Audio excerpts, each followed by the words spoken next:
किसी भी इशारे पर 2 मिनट के लिए ब्रेक लगती है तो 4 भिखारी आपकी गाड़ी का शीशा बजाते हैं। अब बाज़ इशारों पर टूल प्लाज़ों पर लिख के लगा दिया गया है ये पेशावर भिखारी हैं, इनको खैरात ना दें। लेकिन मेरा सवाल ये है कि उन सारे भिखारियों को एक जगह पे खड़ा करके पूछना किसने है कि तुम भीख क्यों मांग रहे हो?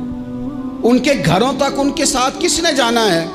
कौन आदमी है जो जाके उनसे कहेगा कि जनाब तुम क्यों खैरात के लिए खड़े हो, तुम्हारी मजबूरी क्या है? क्या रियासत की, हुकूमत की, ताजर की, मालदार की, तगड़े आदमी की ये ड्यूटी नहीं? उन तक रसाई किसने हासिल करनी है? वो बेवा जो पिछले साल दरवाजे पे ज़कात लेने आई थी वो इस साल भी आई है। वो खातून जिसे पिछले साल आटे का थैला दिया था वो इस साल भी आई है। वो खातून जो पिछले साल 4 बच्चों को साथ लेकर के छोटों को आई थी वो आज भी उसी तरह कशकोले तलब दराज किए हुए है।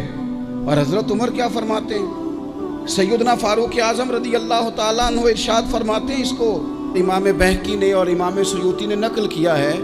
हज़रत उमर फरमाया करते थे कि अगर मैं ज़िंदा रहा तो इराक वालों मैं तुम्हारी बेवाओं के लिए ज़रूरत का इतना सामान कर जाऊंगा कि बीबी जब तक ज़िंदा रहेगी किसी की मोहताज नहीं होगी। उसके लिए इस तरह के असबाब पैदा कर दिए जाएंगे कि उसे हाजत नहीं होगी। उसके लिए मुस्तकिल बुनियादों पर उसके अखराजात देख कर उसके लिए एहतमाम कर दिया जाए। उसे दोबारा कशकोले तलब दराज करने की ज़रूरत नहीं पड़ेगी। एक सहाबी थे हज़रत जनाब सैयदना खफाफ बिन ईमा गफ़ारी रदी अल्लाह ताला। इन्होंने बड़ा किरदार अदा किया था मैदान उहद में, इन्होंने और इनके साहिबजादे ने।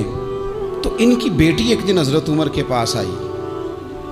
अब वो बेटी ब्याह के जा चुकी थी, उसकी शादी हो गई थी। हज़रत खफाफ बिन ईमा रदी अल्लाह ताला अन्हु की साहिबजादी अपने ससुराल चली गई थी, वहाँ उसका खामद इंतकाल कर गया। वो खातून वापस आ गई, वो हज़रत उमर से मिली, बेवा औरत। उस बेवा खातून ने आके, यहाँ तो मेरे भाई वो फौजी बेचारे जिनकी बीवियाँ, जिनको एक तकरीब में तो खूब एवार्ड देने के लिए बुलाया जाता है। मैंने यतीमी का वक्त गुजारा है, मुझे पता है कि 2-4 महीने लोग आके कहते हैं कोई हुक्म होया तो 10 आ जाए। फिर जब 1 साल गुजर जाता है तो फिर लोग कहते हैं 4 भरा ने काम क्यों नहीं करते? तो ऐसे तो नहीं ना कि अब्बा ऐसे ही चला गया था, बड़ा कुछ दे के गया है, किधर है फलानी चीज़? लोगों का नज़रिया थोड़े अरसे के बाद और हो जाता है। आपने बड़े बड़े शुहदा के घरों में एवार्ड तो दिए, क्या कभी आपने पलट कर दोबारा गौर किया कि उनके बच्चे कहाँ हैं? उनकी बेवा किस हाल में है? वो ज़माने की तेज़ धूप और तेज़ आंधी का मुकाबला कैसे कर रहे हैं? बगैर बाप के जो इंसान को खुले आसमान तले वक्त गुजारना पड़ता है वो कितना को मुश्किल होता है। वो किस तरह टाइम गुजार रहे हैं ये कभी सोचा लोगों ने? यहाँ तो निरंगी सियासत दौरान तो देखिए मंजिल उन्हें मिली है जो शरीके सफ़र न थे, जो निकले ही नहीं थे वो मंजिल तक पहुँच गए, और जिन्होंने जवानियाँ गुजार दी वो रास्ते में रह गए। हज़रत खफाफ बिन ईमा की साहिबजादी बेवा होके आ गई, बच्चे साथ थे। सरेरा जनाब उमर से मिली और मिल के कहने लगी, हुजूर मैं उस सहाबी की बेटी हूँ जिन्होंने ओहद वाले दिन अपने बेटे के साथ मिल के मुआसरा किया था। बच्चे मेरे यतीम हो गए हैं, मैं बेवा हूँ।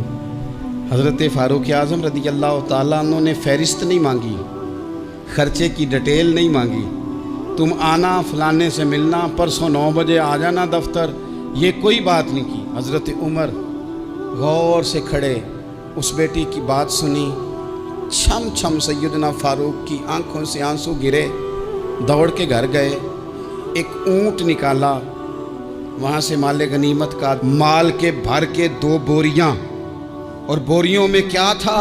चांदी भी थी, नकदी पैसे भी थे, कुछ ज़रूरत का सामान भी था, गल्ला भी था। 2 बोरियां भर के ऊंट पे रख के खुद लगाम उस बेटी के हाथ में थमा के का पुत्र सामान भी तेरा है, ऊंट भी तेरा है।